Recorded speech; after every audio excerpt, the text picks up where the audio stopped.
자, 21번째 사무환경 요소고요. 얘는 산업보건 기준인가라는 법규에 있는 내용들이고요. 한 1년에 한 번 정도씩 출제가 되고 간혹 가다가 정말 당황스럽게 할 수 있는 문제들이 간혹 있어요. 상식을 벗어나는 문제들이, 그러니까 우리가 일반적으로 생각하기엔 좀 이건 아닌데라고 생각하는 애들이 이제 법규에 정해져 있는 애들이기 때문에 어떻게 보면 우리가 상식으로 알고 있는 것이 학문적으로 학술적으로 약간 다를 수도 있잖아요. 그러니까 뭐 예를 들면은 의료 행위들 같은 경우에 전통적인 방식들 있잖아요. 그 뭐라 그러냐 그걸 그 체하면 손 따고 이런 거 뭐 이런 건 뭐 과학적이긴 하겠지만 문제가 될 소지가 있기 때문에 뭐 이러한 것들이라 생각하시고 봐주시면 좋을 것 같아요. 자, 우선은 사무실 환경에는 직무 환경 요소에 앞에서 잠깐 보셨다시피 조명이나 색채, 방음, 공기 청정도, 온도, 습도 이런 것들이 있고요. 얘네는 나중에 뭐 여러분들 워드 프로세서나 이런 그 자격증 보신 분들은 예전에 이제 온도나 습도 이거 맞추는 거 이런 것들 문제들 많이 나왔었는데 요즘에 어떤지 모르겠어요. 제가 워드 강의를 안 한 지가 너무 오래돼서. 자, 우선은 조명이 나옵니다. 조명 방법에는 자연 조명, 인공 조명, 직접 조명, 간접 조명, 반간접 조명. 직접 조명이라고 하는 거는 직부 형식으로 해서 일반적인 형태죠. 바로 쏘는 거, 직접 쏘는 걸 이야기하는 거고요. 간접은 등이, 그러니까 뭐 이거를 좀 그려볼까? 제가 그림을 잘 못 그립니다만, 일반적인 집에서 보면 뭐 천정이 이렇게 있다 그러면 등이 이렇게 달려 있어가지고 빛이 이렇게 나오는 것들이 직접 조명이 되고요. 뭐 간접 조명 같은 경우에는 이렇게 돼 있어가지고 등이 이렇게 돼 있어요. 위로 쏴서 반사돼서 이렇게 빛이 나가는 형태가 되겠죠. 그래서 뭐 간접 조명, 반간접 조명 이거는 약간 좀 절충한 형태예요. 반간접 조명은 이러한 형태의 모양들이 있다. 조명은 자연 조명이 좋다. 왜냐하면 인조 조명 같은 경우에는 아무래도 색감이나 또 시력에 영향을 줄 수가 있어요. 또 직사광선이나 요즘에 또 이제 직사광선이나 이런 뭐 자외선 뭐 이런 것들 때문에 문제가 있긴 있지만 자연 채광이 가장 좋은 것 같아요. 자, 사무실의 조도는 500럭스예요. 밝기 단위인데 500럭스 이렇게 기억하시면 될 것 같고요.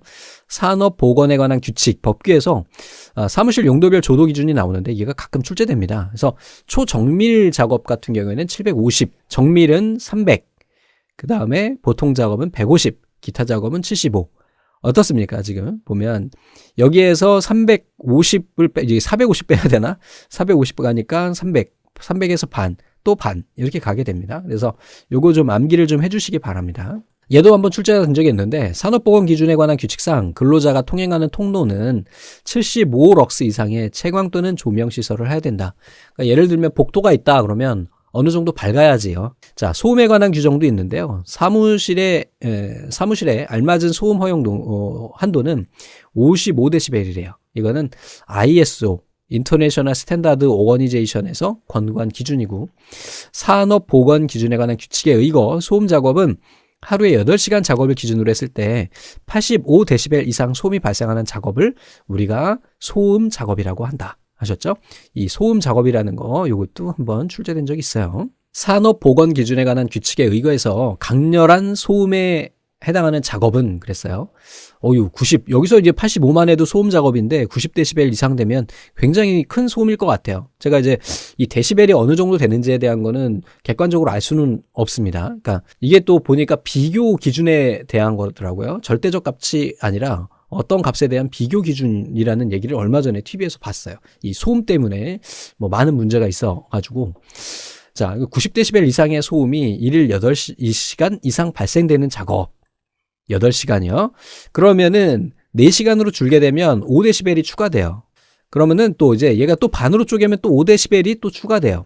그래서 하나만 기억하시면 돼요. 90데시벨이 일 8시간이다. 그러면 95는 4시간, 100은 2시간, 105는 1시간 이렇게 된다라는 거 기억하세요. 얘도 출제됐었기 때문에 들어가냅니다. 110데시벨은 30분, 115데시벨은 15분 이렇게 되는 거고 자, 산업보건 기준에 관한 규칙에 의거해서 소음의 작업 측정 결과 소음 수준이 90데시벨 이상 초과하는 사업장은 청력 보존 프로그램 수립 및 시행이 돼야 된다. 청력 보존을 해야 된대요. 90데시벨이면 굉장히 시끄러운가 봐요.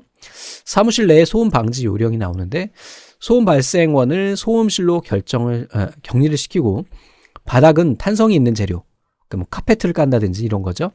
이중 유리 시설, 외부 방문객을 가급적 사무실에서 만나지 않도록 사무실 가까운 공용 응접실을 만나야 된다. 또 사무실 배치 합리적으로 하여 불필요한 보행을 줄이고 사무실 내에서 불필요한 대화는 가급적 억제하고 소음을 차단하기 위해서는 철근 콘크리트 벽 20cm 이상이 필요하대요. 그래서 예전에 좀 재미난 경험인데 제가 실업계 고등학교를 나왔어요. 실습실이 있었는데 실습실은 굉장히 큽니다. 보통 교실보다 한 두세 배 정도 크니까. 근데 거기에서 선생님들이 있으실 공간이었는지 실험실이었는지 정확히 기억은 안 나는데 이렇게 정말 커다란 교실이었는데 이 중간에다가 이렇게 벽을 하나 만들었어요. 벽을 하나 실습실에다가. 그리고 여기에다가 이제 유리를 이렇게 넣었어요. 이중 차음 유리였나 봐 당시에. 근데 정말 신기한 거는 이 안에 들어가서 무슨 소리를 질러도 친구들이 막 10명, 20명 들어가서 무슨 소리를 들려도 그 소리가 바깥으로 안 나오는 거예요. 너무 좋은 거지. 어떻게 그렇게 했는지 모르겠어요. 그냥 대충 이렇게 짠 것 같은데 그래서 장난을 많이 쳤죠. 그래서 들어가서 어릴 때니까 야, 입 모양만 보여주고 막 그러면서 욕해도 바깥 애들은 몰랐죠. 이런 거 재밌었습니다. 이제. 자, 색채도 이제 최근에 출제가 됐었죠. 그래서 색채는 획일화, 조직화, 효율화를 기할 수 있어야 된다. 통일성이 있어야 된다는 거예요. 그리고 조화로워야 되고. 사무실의 색채 조절이 잘 될 때 효과는 사무원의 능률이 향상된대요. 예를 들어서 벽면이 다 새빨개. 그러면 굉장하겠죠. 완전히 새하얘. 그럼 이거 뭐야 막 정신병원 다니고. 조명학 효과가 있으면 밝고 쾌적해진다. 작업의 질이 좋아지고 재가 줄어든대요. 색채 조절 요령인데요. 책상, 사무용품, 벽 등은 되도록 자극성이 적은 색상을 이용하는 게 좋겠죠. 색의 경중 감각을 이용해서 사무실에 안정감 있게 하기 위해서 사무실의 아랫부분은 요게 출제가 됐었어요. 명도가 낮은 색깔로 하고요. 윗부분은 명도가 높은 색으로 하고 명도 차이가 너무 심하지 않은 게 좋아요. 자, 여러분들 명도라고 하는 거는 밝기잖아요. 밝을 명. 저 학교 다닐 때는 그랬어요. 이렇게 벽이 있으면 이렇게 벽이 있다 그러면 이렇게 경계가 있어가지고 아래쪽은 짙은 남색 비슷하게 이렇게 칠해져 있고 위에는 흰색으로 이렇게 했었죠. 그래서 이게 명도가 지금 보시면은 안정감을 주기 위해서 아랫부분은 명도가 낮다는 건 어두운 색을 이야기하는 거거든요. 어두운 색으로 주고 위쪽은 이제 밝은 색으로 준다. 여기 출제가 됐었습니다. 자, 기억하시기 바랍니다. 이렇게 되는 거고. 자주 접촉하는 색상, 사무용품, 벽 등은 되도록 자극이 적은 색을 이용하고 또 단조롭고 정적인 사무를 처리하는 사무실은 활기를 조장하기 위해서 비교적 명쾌한 자극성이 높은 색을 사용하는 것이 필요하다. 이게 이제 틀린 답으로 나올 수도 있거든요.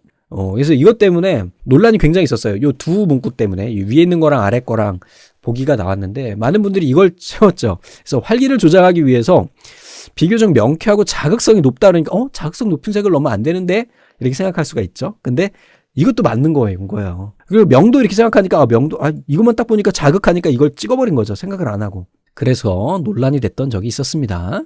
자, 그래서 이것도 필요하다. 그래서 저희 사무실도 중간중간 포인트가 있어요. 포인트로 유리를 세로로 이제 길게 잘라가지고 포인트를 딱딱딱 주니까 훨씬 발랄해 보이죠. 정적이지 않고 약간 좀 동적인 느낌? 요런 것들. 명쾌한 자극성. 약간 전 민트색 비슷한 거 좋아하고 약간 오렌지색 비슷해서 이렇게 되어 있습니다. 자, 색채는 온도 감각을 지니고 있고 붉은색은 따뜻한 느낌을 준대요. 이건 알겠죠. 근데 요거 하나 주의해 주세요. 자극성 높은 색을 주면 좀 활발한 느낌이 난다.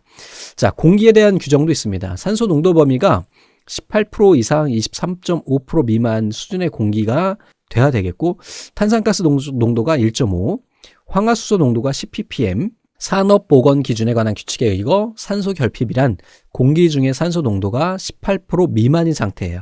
18% 이상이어야 되는데 18% 미만이니까. 자, 규정에 의해서 우리가 포름알데히드 굉장히 위험한 거잖아요. 그러니까 이거 괴물이라고 하는 영화에서 미군 부대였나? 거기서 포름알데히드를 그 한강에 이렇게 버리잖아요. 그러면서 괴물이 생기게 되는 그게 나오잖아요. 굉장히 위험한 거라 하더라고요. 이게 그냥 공기 중에 노출돼도 사람한테 상해를 입힐 수 있을 정도의 굉장히 센 산이기 때문에 0.1ppm 이하여야 된다. 산업안전보건 기준에 관한 규칙에 의거해서 공기정화 설비 등에 의해서 사무실로 들어오는 공기의 기류 속도는 매 초당 0.5m 이하로 해야 된다. 너무 바람이 많이 불면 안 된다 이거죠. 자, 온습도에 관한 규정이에요. 사무작업을 하기에 가장 쾌적한 온도와 습도는 21도와 60%래요. 전산 시스템을 보호하기 위해서는 16에서 28도 규정이 됩니다. 그래서 일반적으로 요게 그 워드 프로세서의 이제 시험 문제에 나올 때는 18도에서 23도 기준으로 아마 잡을 거예요. 예. 그리고 이 습도는 60%로 하고요. 아마 이 전산실 요거랑 겹쳐가지고 아마 중간값이 나온 걸로 제가 알고 있어요. 법규에도 나와 있는데 이게 정확한지는 기억은 나진 않습니다. 시험 문제 안 나오길. 다음에 VDT 증후군이라는 건 뭔지 아시죠? 비주얼 디스플레이 터미널 신드롬. 그래서 모니터 너무 오래 보고 있으면 시력이 떨어지고 생리불순 혹은 두통 이런 거 발생할 수 있는 것을 우리 VDT 증후군이라고 이야기하죠. 컴퓨터 터미널이라고 하는 건 모니터예요. 오랫동안 작업하는 사람에게 생기는 이상현상을 말하고요. VDT 증후군은 영상 표시 장치, 바로 모니터에 의해서 발생을 한대요. VDT 작업자의 정신활동 피로도 측정 방법은 임계, 전멸, 융합, 주파수라고 하는 방식을 이용하고요. 개인의 피로 정도를 스트레스와 말초 혈액순환 기능 평가에 의해서 객관적으로 정확하고 평가하고 검증하는 스트레스 피로 검사 방법이래요. 얘가 출제된 적이 있어요. 한 번 나왔었지만. 자, VDT 증후군 증상은 좀 아까 말씀드린 대로 시력저하, 망막건조, 백내장, 시력장애, 두통, 어깨, 팔, 허리 통증이 온다. 빈혈, 생리불순, 임신, 출산 등에 영향을 준다. 규정이 있죠, 여러분들. 어때요? 1시간 일한다고 하면 60분 중에 50분 일하고 10분 휴식.